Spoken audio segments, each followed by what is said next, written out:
Hallelujah, ದೇವರಿಗೆ ಸ್ತೋತ್ರ. ಮತ್ತೊಂದು ದಿನ ನಮ್ಮ ಯೇಸುವನ್ನು ಸ್ತುತಿಸುವುದಕ್ಕಾಗಿ, ಆತನ ನಾಮದಲ್ಲಿ ಪ್ರಾರ್ಥಿಸುವುದಕ್ಕಾಗಿ, ಆತನ ಮಾತು ಕೇಳುವುದಕ್ಕಾಗಿ ದೇವರು ಕೊಟ್ಟ ಅವಕಾಶಕ್ಕಾಗಿ ದೇವರನ್ನೇ ಸ್ತುತಿಸ್ತೇನೆ. ಬನ್ನಿ ಒಂದು ಚಿಕ್ಕ ಪ್ರಾರ್ಥನೆ ಮಾಡೋಣ. ಪರಿಶುದ್ಧ ದೇವರೇ, ನಿಮಗೆ ವಂದನೆಗಳು. ಮತ್ತೊಂದು ಸಾರಿ ನಿಮ್ಮನ್ನು ಸ್ತುತಿಸುವಂತಹ ಭಾಗ್ಯ, ನಿಮ್ಮ ನಾಮದಲ್ಲಿ ಪ್ರಾರ್ಥಿಸುವಂತಹ ಕೃಪೆ ನಮಗೆ ಅನುಗ್ರಹಿಸಿದ್ದಕ್ಕಾಗಿ ನಿಮಗೆ ವಂದನೆಗಳು. ನಿಮ್ಮ ವಾಕ್ಯಾನುಸಾರವಾದ ನಮ್ಮ ಹೃದಯಕ್ಕೆ ಬೇಕಾದ ಎಚ್ಚರಿಕೆ ಅನುಗ್ರಹಿಸಿರೆಂದು ಕ್ರಿಸ್ತನ ನಾಮದಲ್ಲಿ ಬೇಡುತ್ತೇವೆ ತಂದೆಯೇ, ಆಮೇನ್. ನೀವು ಪ್ರಾರ್ಥನೆ ಮಾಡಿಕೊಳ್ತೀರಾ? ಎಷ್ಟೊತ್ತು ಪ್ರಾರ್ಥನೆ ಮಾಡ್ತೀರಿ? ಏನೆಂದು ಪ್ರಾರ್ಥನೆ ಮಾಡ್ತೀರಿ? ಏನು ಪ್ರಾರ್ಥಿಸ್ತೀರಿ ಎಂದು ಪರಿಶೀಲಿಸಿಕೊಳ್ಳೋದಾದರೆ, ಈ ದಿನಗಳಲ್ಲಿ ಪ್ರಾರ್ಥನೆ ಅನ್ನುವಂಥದ್ದು ಬಹಳ ಸಂಕೋಚಿತವಾಗ್ತಾ ಇವೆ. ಕೇವಲ ದೇವರಿಗೆ ಬೇಡಿಕೊಳ್ಳುವಂಥದ್ದೇ, ಅದು ಬೇಕು ಇದು ಬೇಕು ಎಂದು ಬೇಡಿಕೊಳ್ಳುವುದೇ ಪ್ರಾರ್ಥನೆ ಅಂದುಕೊಳ್ತಾರೆ. ಖಂಡಿತವಾಗಿಯೂ ಪ್ರಾರ್ಥನೆಯಲ್ಲಿ ಬೇಡಿಕೊಳ್ಳುವುದು ಒಂದು ಭಾಗವಾಗಿದೆ, ಆದರೆ ಬೇಡಿಕೊಳ್ಳುವುದೇ ಪ್ರಾರ್ಥನೆ ಅಲ್ಲ. ಬೇಡಿಕೊಳ್ಳಿರಿ, ನಿಮಗೆ ದೊರೆಯುವುದೇ ಎಂದು ವಾಕ್ಯ ಹೇಳುತ್ತೆ. ಆತನ ನಾಮದಲ್ಲಿ ನಾವು ಬೇಡಿಕೊಳ್ಳಬೇಕು, ಆದರೆ ಅದಕ್ಕಿಂತಲೂ ಮಿಗಿಲಾಗಿ ಆತನ ನಾಮವನ್ನು ನಾವು ಸ್ತುತಿಸಬೇಕು. ಆತನ ಶ್ರೇಷ್ಠತೆಯನ್ನು ನಾವು ಗುರುತಿಸಬೇಕು. ಆತನನ್ನು ಹೊಗಳಿ ಆತನಲ್ಲಿ ಆನಂದಿಸಬೇಕು. ಆತನನ್ನು ಅರಿತುಕೊಂಡು ಆತನ ಶ್ರೇಷ್ಠತೆಗೆ, ಆತನ ಅತ್ಯುನ್ನತಕ್ಕೆ ಅನುಗುಣವಾಗಿ ನಾವು ಬೇಡಿಕೊಳ್ಳುವುದನ್ನು ಕಲಿಯಬೇಕು. ಕೀರ್ತನೆ 113. ಯಾಹುವಿಗೆ ಸ್ತೋತ್ರ, ಯೆಹೋವನ ಸೇವಕರೇ ಸ್ತೋತ್ರ ಮಾಡಿರಿ, ಯೆಹೋವ ನಾಮ ಸ್ತುತಿ ಮಾಡಿರಿ. ಇಂದಿನಿಂದ ಯುಗಯುಗಕ್ಕೂ ಯೆಹೋವನ ನಾಮ ಕೀರ್ತಿಸಲ್ಪಡಲಿ. ಪ್ರಾರ್ಥನೆಯಲ್ಲಿ ಸ್ತುತಿ ನೈವೇದ್ಯ ಎನ್ನುವಂಥದ್ದು ಬಹಳ ಪ್ರಾಮುಖ್ಯ. ಸ್ತುತಿಯಜ್ಞಗಳನ್ನು ಮಾಡುವವನು ತನ್ನ ಮಾರ್ಗಗಳನ್ನು ಸಿದ್ಧಪಡಿಸಿಕೊಳ್ಳುತ್ತಾನೆ. ಸ್ತುತಿಗಳ ಮೇಲೆ ನಿವಾಸಿಸುವ ಕರ್ತನನ್ನು ಹೃದಯಪೂರ್ವಕವಾಗಿ ಸ್ತುತಿಸುವಂಥದ್ದು, ಆತನು ಮಾಡಿದ ಉಪಕಾರಗಳನ್ನು ನೆನೆಸಿ ಆತನಿಗೆ ಕೃತಜ್ಞತಾಸ್ತುತಿ ಸಲ್ಲಿಸುವಂಥದ್ದು, ಆತನ ನಾಮದಲ್ಲಿ ನಾವು ಅನುಭವಿಸುತ್ತಿರುವ ಆಶ್ಚರ್ಯ ಕಾರ್ಯಗಳ ನಿಮಿತ್ತ ಆನಂದಿಸಿ ಆತನನ್ನು ಸ್ತುತಿಸುವಂಥದ್ದು ಎಷ್ಟೋ ಶ್ರೇಷ್ಠ. ಸ್ತುತಿಸಲು ಎಷ್ಟೋ ಕಾರಣಗಳುಂಟು. ನಾವು ಆರೋಗ್ಯವಾಗಿರೋದಾದರೆ ಆತನಿಗೆ ಸ್ತೋತ್ರ, ನಾವು ಸಜೀವವಾಗಿರೋದಾದರೆ ಆತನಿಗೆ ಸ್ತೋತ್ರ. ನಾವೇನಾಗಿದ್ದೇವೋ ಆತನ ಕೃಪೆಯಿಂದಲೇ ಆಗಿದ್ದೇವೆ ಎಂದು ಆತನನ್ನು ಸ್ತುತಿಸಬೇಕು. ನಮಗೆ ಕೊಟ್ಟ ಮಕ್ಕಳಿಗಾಗಿ, ನಮಗೆ ಕೊಟ್ಟ ಕುಟುಂಬಕ್ಕಾಗಿ, ನಮಗೆ ಕೊಟ್ಟ ಉದ್ಯೋಗಕ್ಕಾಗಿ, ನಮಗೆ ಕೊಟ್ಟ ವೃತ್ತಿಗಾಗಿ, ನಮಗೆ ಕೊಟ್ಟಿರುವ ಪ್ರತಿಯೊಂದಕ್ಕಾಗಿ ಎಲ್ಲ ಒಳ್ಳೆ ದಾನಗಳು ತಂದೆಯಾದ ದೇವರಿಂದಲೇ ಬರುತ್ತವೆ ಎಂಬುದಾಗಿ ನಾವು ಗ್ರಹಿಸಿಕೊಳ್ಳೋದಾದರೆ, ಅವು ಮನುಷ್ಯರ ಮೂಲಕ ನಮ್ಮ ಬಳಿಗೆ ಬಂದು ತಲುಪಿದರೂ ಕಳಿಸಿದ ಆತನು ದೇವರಾಗಿದ್ದಾರೆಂದು ನಂಬುವುದಾದರೆ ಸ್ತುತಿಸಲಾರದೆ ಇರಲಾರೆವು. ಆತನನ್ನು ಸ್ತುತಿಸಿರಿ. ಯಾವಾಗ? ಏನೋ 1-2 ನಿಮಿಷಗಳು. 3ನೇ ವಚನ ನೋಡಿ, ಯೆಹೋವನ ನಾಮವು ಮೂಡಣದಿಂದ ಪಡೋಣದವರೆಗೂ ಸ್ತುತಿ ಹೊಂದಲಿ ಎಂದು ಭಕ್ತನು ಹೇಳ್ತಾನೆ. ಅಂದರೆ ಸೂರ್ಯೋದಯದಿಂದ ಸೂರ್ಯಾಸ್ತಮನದವರೆಗೂ ಯೆಹೋವನ ನಾಮವು ಸ್ತುತಿಗೆ ಯೋಗ್ಯವಾದದ್ದು. ಇದರೊಳಗೆ ಮತ್ತೊಂದು ಅರ್ಥ ನಾವು ಗಮನಿಸುವುದಾದರೆ, ನಮಗೆ ಸೂರ್ಯೋದಯವಾದರೆ ಮತ್ತೊಂದು ಪ್ರಾಂತ್ಯದಲ್ಲಿ, ಪ್ರಪಂಚದ ಮತ್ತೊಂದು ಪ್ರಾಂತ್ಯದಲ್ಲಿ ಸೂರ್ಯಾಸ್ತಮವಾಗ್ತದೆ, ಹೌದಲ್ಲವೇ? ಅಲ್ಲಿ ಹಗಲಾದರೆ ಇಲ್ಲಿ ರಾತ್ರಿ ಇರುತ್ತೆ. ಹಾಗಾಗಿ ಅಲ್ಲಿ ಇಲ್ಲಿ ಎಲ್ಲೆಡೆ ಇರುವಂತಹ ಎಲ್ಲರೂ ಸೇರಿ ಎಲ್ಲ ವೇಳೆಯಲ್ಲಿ ಕರ್ತನನ್ನು ಸ್ತುತಿಸುವಂಥದ್ದು ಎಷ್ಟೋ ಅವಶ್ಯಕವಾಗಿದೆ. ಆತನು ಸ್ತುತಿಗೆ ಪಾತ್ರನು. ಯಾವತ್ತೇ ಆಗಲಿ ದೇವರನ್ನು ದೂಷಿಸಬೇಡಿರಿ, ನಿಂದಿಸಬೇಡಿರಿ.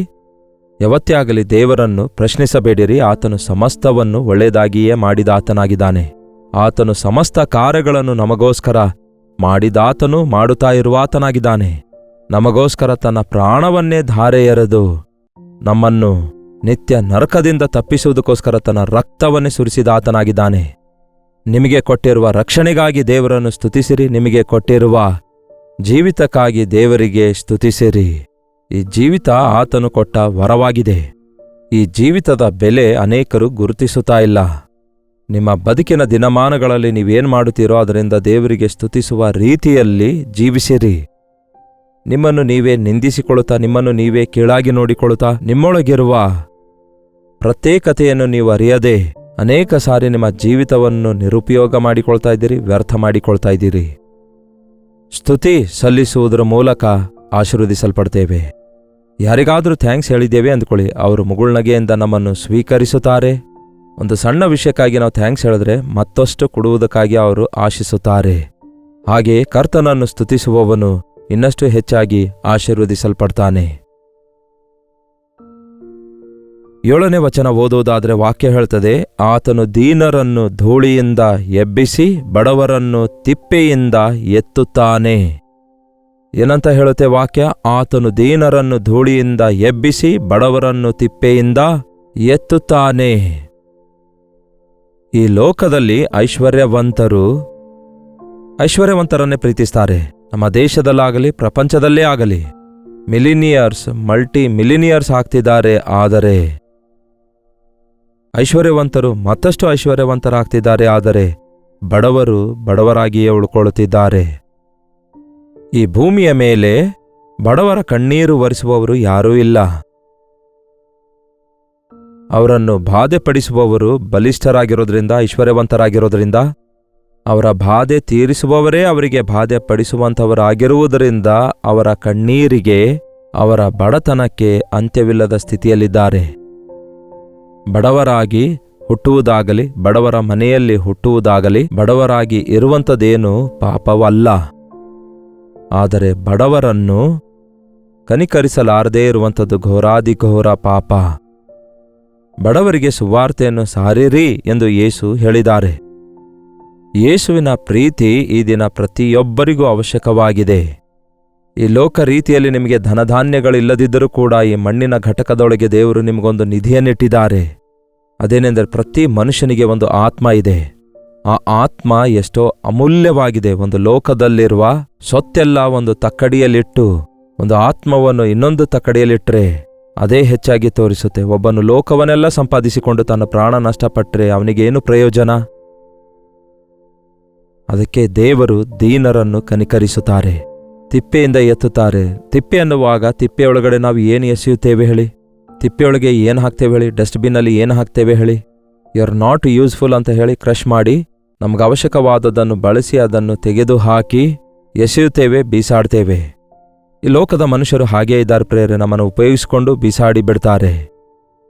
ಈ ಲೋಕದಲ್ಲಿ ಬಹಳಷ್ಟು ಜನ ತಮ್ಮ ಜೀವಿತದಲ್ಲಿ ದೇವರನ್ನು ಘನಪಡಿಸಲಾರದಕ್ಕಾಗಿ ಅವರು ತಮ್ಮ ಜೀವಿತ ಸೈತಾನನ ಕೈಯಲ್ಲಿಟ್ಟಾಗ ಆ ಸೈತಾನನ ಮುಖ್ಯವಾದ ಕೆಲಸವೇನೆಂದರೆ ಅವರನ್ನು ಯೂಸ್ ಮಾಡಿ ಥ್ರೋ ಮಾಡೋದು.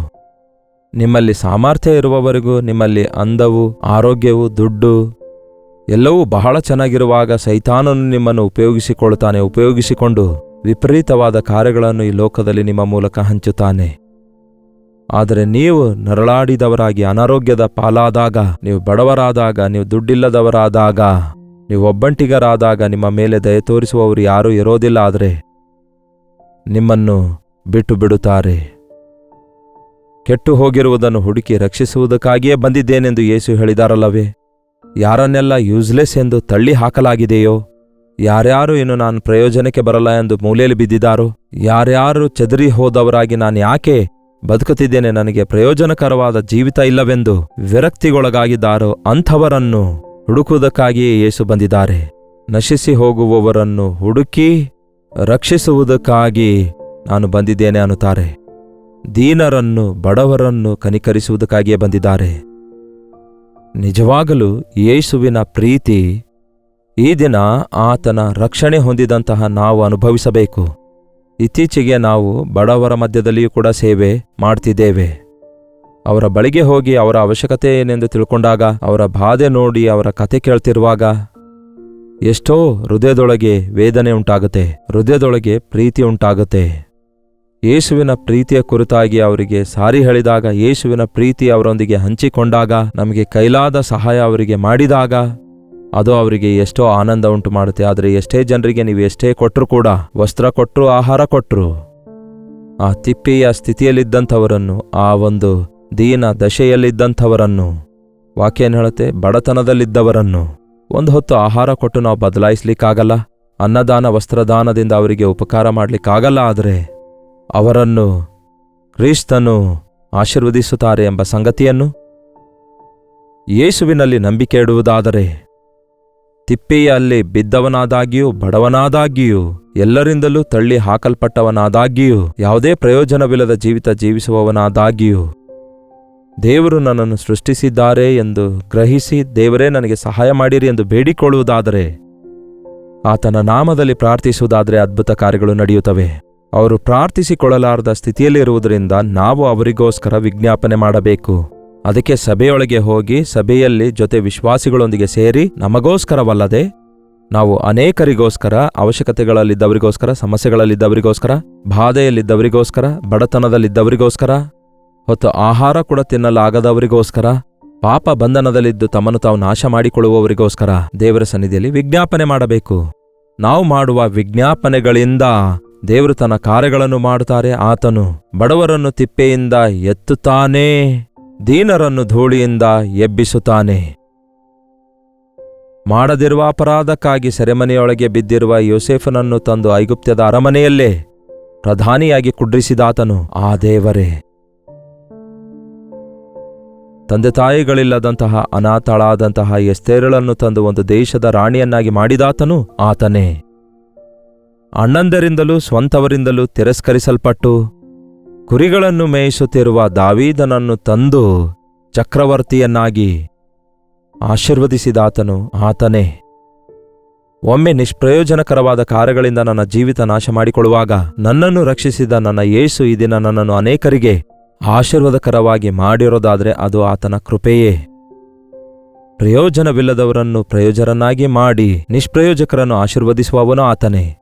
ಎಲ್ಲೋ ಬೆತ್ಲೆಹೇಮ್ ಎಂಬ ಗ್ರಾಮದಲ್ಲಿ, ಒಂದು ಚಿಕ್ಕ ಗ್ರಾಮದಲ್ಲಿ, ಒಂದು ಸಾಮಾನ್ಯ ಕುಟುಂಬದಲ್ಲಿರುವ ಒಬ್ಬ ಮರಿಯಳನ್ನು ಆರಿಸಿಕೊಂಡು ಲೋಕರಕ್ಷಕನನ್ನು ಈ ಲೋಕಕ್ಕೆ ತರುವುದಕ್ಕಾಗಿ ಆಕೆಯನ್ನು ಉಪಯೋಗಿಸಿರುವ ದೇವರು ಆತನೇ. ಈ ದಿನ ಈ ವಾಕ್ಯ ಕೇಳುತ್ತಿರುವ ನಿಮ್ಮನ್ನು ಕೂಡ ಈ ಸಮಯದಲ್ಲಿ ಮೇಲಕ್ಕೆತ್ತಬೇಕೆಂದು, ನಿಮ್ಮನ್ನು ಆತನು ಉಪಯೋಗಿಸಿಕೊಳ್ಳಬೇಕೆಂದು, ನಿಮ್ಮನ್ನು ಹೆಚ್ಚಿಸಿ ಆಶೀರ್ವದಿಸಬೇಕೆಂದು ಬಯಸುತ್ತೇನೆ. ಪ್ರಿಯರೇ, ನೀವು ಸಾಲದೊಳಗೆ ಸಿಕ್ಕಾಕೊಂಡು ನನ್ನ ಗತಿ ಇಷ್ಟೇ ಅಂತ ಅಂದುಕೊಳ್ತಾ ಇದ್ದಿರಬಹುದೇನೋ. ರೋಗಗಳಿಂದ ಬಾಧಿಸಲ್ಪಡುತ್ತಾ ನನಗಿನ್ನು ಆರೋಗ್ಯ ಉಂಟಾಗೋದಿಲ್ಲವೆಂಬ ದುಃಖದಲ್ಲಿದ್ದೀರೇನೋ. ನೀವು ನಿಮ್ಮ ಕುಟುಂಬ ಜೀವಿತದಲ್ಲಿ ಅನೇಕ ನಷ್ಟಗಳ ಪಾಲಾಗಿ ಇನ್ನು ನಮ್ಮ ಈ ಕುಟುಂಬ ಕಟ್ಟಲ್ಪಡುವುದಿಲ್ಲ, ಶೋಧನೆಗಳಿಂದ ಪೂರ್ತಿ ಚೆದರಿ ಹೋಗಿದೆ ಎಂದು ಕುಗ್ಗಿ ಹೋಗಿದ್ದೀರೇನೋ. ಹಾಗೆ ಕುಗ್ಗಿ ಹೋದವರನ್ನು ಮೇಲಕ್ಕೆತ್ತುವಾತನು, ಬಲಹೀನರನ್ನು ಬಲಪಡಿಸುವಾತನು ಆತನೇ. ಆತನೇ ನಮ್ಮ ಕರ್ತನಾದ ಯೇಸು. ಆತನೇ ನಮ್ಮ ಕರ್ತನಾದ ಯೇಸು. ತಾನು ಐಶ್ವರ್ಯವಂತನಾಗಿ ನಮಗೋಸ್ಕರ ಬಡವನಾದನು. ಆತನ ಬಡತನದಿಂದ ನಾವು ಐಶ್ವರ್ಯವಂತರಾಗಬೇಕೆಂದು ನಮಗೋಸ್ಕರ ಈ ಒಂದು ಶ್ರೇಷ್ಠ ರಕ್ಷಣೆಯನ್ನು ಅನುಗ್ರಹಿಸಿದ್ದಾರೆ. ಈ ಉದಯಕಾಲ ಸಮಯದಲ್ಲಿ ನೀವು ತಿಳ್ಕೊಂಡಿರುವವರಿಗೆ ಬಡತನದಲ್ಲಿ, ಕುಂದು ಕೊರತೆಗಳಲ್ಲಿ, ಬಾಧೆಗಳಲ್ಲಿ, ವೇದನೆಗಳಲ್ಲಿ, ಎಲ್ಲಾ ತರಹದ ಬಡತನದಲ್ಲಿ, ನಿರಾಶೆಯಲ್ಲಿ, ನಿರುತ್ಸಾಹದಲ್ಲಿರುವವರನ್ನು ದೇವರ ಸನ್ನಿಧಿಗೆ ನಡೆಸುವುದಕ್ಕೋಸ್ಕರ ನೀವು ದಯವಿಟ್ಟು ಪ್ರಾರ್ಥಿಸಿರಿ. ಅವರಿಗೆ ದೇವರ ಪ್ರೀತಿಯ ಕುರಿತಾಗಿ ತಿಳಿಯಪಡಿಸಿರಿ. ಅವರಿಗೋಸ್ಕರ ದೇವರ ಸನ್ನಿಧಿಯಲ್ಲಿ ವಿಜ್ಞಾಪನೆ ಮಾಡಿರಿ.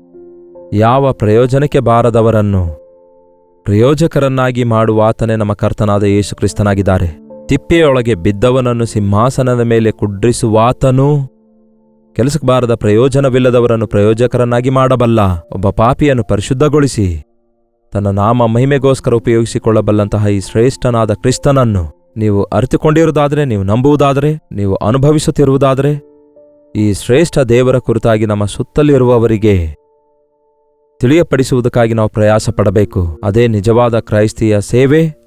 ಮತ್ತಷ್ಟು ಮುಖ್ಯವಾಗಿ ಅವರಿಗೋಸ್ಕರ ದೇವರ ಸನ್ನಿಧಿಯಲ್ಲಿ ವಿಜ್ಞಾಪಿಸಬೇಕು. ಎಲ್ಲರನ್ನೂ ತಲುಪಬೇಕಾದರೆ ಲೋಕವೆಲ್ಲ ಸಂಚರಿಸಲಿಕ್ಕಾಗೋದಿಲ್ವಲ್ಲ. ಈ ದಿನ ಬುಧವಾರ ಕರ್ತನು ನಿಮಗೆ ಕೊಟ್ಟಿರುವಂತಹ ಚರ್ಚ್ನಲ್ಲಿ ಮಧ್ಯವಾರದ ಪ್ರಾರ್ಥನೆ ಕೂಟ ಇದ್ದಿರುತ್ತೆ.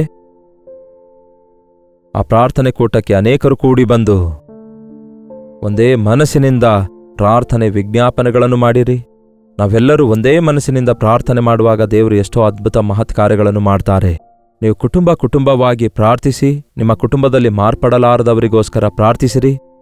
ಒಂದು ವೇಳೆ ನಿಮ್ಮ ಮನೆಯವರು, ನಿಮ್ಮ ಸ್ವಂತದವರು ದಿಕ್ಕಿಲ್ಲದ ಸ್ಥಿತಿಯಲ್ಲಿ ಇದ್ದಿರುವುದಾದರೆ, ದಾರಿ ತಪ್ಪಿ ತಮ್ಮನ್ನು ತಾವು ನಾಶ ಮಾಡಿಕೊಳ್ತಾ ಇರುವುದಾದರೆ, ನೀವು ನಿರುತ್ಸಾಹರಾಗಬೇಡಿ. ಅವರನ್ನು ನೂತನಗೊಳಿಸಿ ಅವರನ್ನು ಮೇಲೆಕೆತ್ತಬಲ್ಲಂತಹ, ಅವರನ್ನು ಬಲಪಡಿಸಿ ನಿಲ್ಲುವಂತೆ ಮಾಡುವ ದೇವರು ಇದ್ದಾರೆ ಎಂಬುದಾಗಿ ನಂಬಿಕೆಯಿಂದ ಗುರುತಿಸಿ ಪ್ರಾರ್ಥಿಸಿರಿ. ಪ್ರಾರ್ಥನೆ. ಪರಿಶುದ್ಧ ದೇವರೇ, ಪ್ರೀತಿಯುಳ್ಳ ತಂದೆಯೇ, ನಿಜವೇ ದೇವರೇ, ಈ ದಿನಕ್ಕೂ ಕೂಡ ಎಷ್ಟೋ ಜನರು ನಶಿಸಿ ಹೋಗುತ್ತಿದ್ದಾರೆ. ತಮ್ಮನ್ನು ತಾವು ನಾಶ ಮಾಡಿಕೊಳ್ಳುತ್ತಾ ನಾವು ಚೆನ್ನಾಗಿದ್ದೇವಲ್ಲವೇ ಅಂದುಕೊಳ್ಳುತ್ತಾ, ತಾವು ಕೂತಿರುವ ಕೊಂಬೆಯನ್ನು ಕಡಿದುಕೊಳ್ಳುವ ಮೂರ್ಖನಂತೆ ತಮ್ಮ ಜೀವಿತವನ್ನು ದೇವರೇ ತಮ್ಮ ಸ್ವಂತ ಕೈಯಾರೆ ನಾಶನ ಮಾಡಿಕೊಳ್ಳುತ್ತಾ ದರಿದ್ರತನದೊಳಗೆ, ಬಡತನದೊಳಗೆ, ಒಂಟಿತನದೊಳಗೆ, ನಿರಾಶೆಯೊಳಗೆ, ನಿರುತ್ಸಾಹದೊಳಗೆ, ನಿರ್ಜೀವತನದೊಳಗೆ ಬಿದ್ದೋಗ್ತಿದ್ದಾರಲ್ಲವೇ. ಅಂಥವರನ್ನು ನಾವೇನಾದರೂ ಕಣ್ಣಾರೆ ಕಾಣುವಾಗ ನಾವು ಮೌನವಾಗಿರದೆ ಅವರಿಗೋಸ್ಕರ ದೇವರೇ ನಿಮ್ಮ ಸನ್ನಿಧಿಯಲ್ಲಿ ನಾವು ವಿಜ್ಞಾಪನೆ ಮಾಡುವವರಾಗಿರಲು, ನಶಿಸಿ ಹೋಗಿರುವವುಗಳನ್ನು ಹುಡುಕಿ ರಕ್ಷಿಸಿ ಪಾಪಿಗಳನ್ನು ರಕ್ಷಿಸುವುದಕ್ಕಾಗಿಯೇ ಕರ್ತನಾದ ಯೇಸು ಈ ಭೂಲೋಕಕ್ಕೆ ಬಂದಿದ್ದಾರೆ ಎಂಬ ಮಾತು ಪ್ರತಿಯೊಬ್ಬರಿಗೂ ತಿಳಿಯಪಡಿಸುತ್ತಾ ನಿಮ್ಮ ಪ್ರೀತಿಯ ಮುಖಾಂತರ ಒಬ್ಬ ವ್ಯಕ್ತಿಯನ್ನು ನಿಮ್ಮ ರಕ್ತದ ಮೂಲಕ, ಅಂದರೆ ನಿಷ್ಪ್ರಯೋಜಕನನ್ನು ಪ್ರಯೋಜಕನನ್ನಾಗಿ ಮಾಡುವಂತಹ ವಿಷಯವನ್ನು ವಿಶ್ವಾಸದಿಂದ ಪ್ರತಿಯೊಬ್ಬರಿಗೂ ತಿಳಿಯಪಡಿಸುವಂತೆ ನಮ್ಮೆಲ್ಲರಿಗೂ ಸಹಾಯ ಮಾಡಿರಿ. ನಿಮ್ಮ ಆಶೀರ್ವಾದಗಳಿಂದ ದೇವರೇ ನಮ್ಮನ್ನು ಆತ್ಮಗಳನ್ನು ಸಂಪಾದಿಸುವ ಬೆಸ್ತರರನ್ನಾಗಿ ಮಾಡಿರೆಂದು ಯೇಸು ಕ್ರಿಸ್ತನ ನಾಮದಲ್ಲಿ ಬೇಡುತ್ತೇವೆ ತಂದೆಯೇ, ಆಮೇನ್. ನಮ್ಮ ತಂದೆಯಾದ ದೇವರ ಪ್ರೀತಿಯು, ಮಗನಾಗಿರುವ ಕ್ರಿಸ್ತನ ಕೃಪೆಯು, ಆದರಣೆಕರ್ತನಾದ ಪವಿತ್ರಾತ್ಮನ ಸಹವಾಸವು ಕೂಡಿ ಬಂದಿರುವ ನಮ್ಮೆಲ್ಲರ ಸಂಗಡ ಇಂದಿಗೂ ಸದಾಕಾಲಕ್ಕೂ ನೆಲೆಯಾಗಿರಲಿ. ಆಮೇನ್.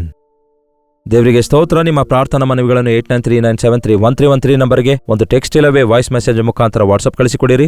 ಒಂದು ವೇಳೆ ನಿಮಗೇನಾದರೂ ಟೆಕ್ಸ್ಟ್ ಮೆಸೇಜ್ ಕಳಿಸ್ಲಿಕ್ಕಾಗದಿದ್ದರೆ ಕೊಡಲ್ಪಟ್ಟ ನಂಬರ್ಗೆ ನೇರವಾಗಿ ಕರೆ ಮಾಡಿರಿ. ನಿಮ್ಮ ಕರೆಗಳನ್ನು ಅಟೆಂಡ್ ಮಾಡಿ ನಿಮಗಾಗಿ ನಾವು ಪ್ರಾರ್ಥಿಸಲು ಸದಾ ಸಿದ್ಧರಾಗಿದ್ದೇವೆ. Doctor Jaipal Kannada YouTube channel like ಮಾಡಿ, ಶೇರ್ ಮಾಡುವುದನ್ನು ಮರೆಯಬೇಡಿ. ಮರೆಯಲಾರದಂತೆ ನಿಮ್ಮ ಹೆಸರು ಊರನ್ನು ಲೈವ್ ಚಾಟ್ನಲ್ಲಿ ಬಂದು ಟೈಪ್ ಮಾಡಿರಿ. ಕರ್ತನ ಚಿತ್ತವಿರುವುದಾದರೆ ಮತ್ತೆ ನಾಳೆ ಇದೇ ಕಾರ್ಯಕ್ರಮದಲ್ಲಿ ಭೇಟಿಯಾಗೋಣ. ಈ ದಿನ ಬುಧವಾರವಲ್ಲವೋ ನಿಮ್ಮ ಚರ್ಚ್ನಲ್ಲಿ ನಡೆಯುವಂತಹ ಒಂದು ಮಧ್ಯವಾರದ ಪ್ರಾರ್ಥನೆ ಕೂಟದಲ್ಲಿ ಸೇರಿ ಪ್ರಾರ್ಥನೆಯಲ್ಲಿ ಐಕ್ಯವಾಗಿರಿ. ಅಲ್ಲಿವರೆಗೂ ದೇವರ ಮಹಾಕೃಪೆ ನಿಮ್ಮೆಲ್ಲರೊಂದಿಗಿರಲಿ.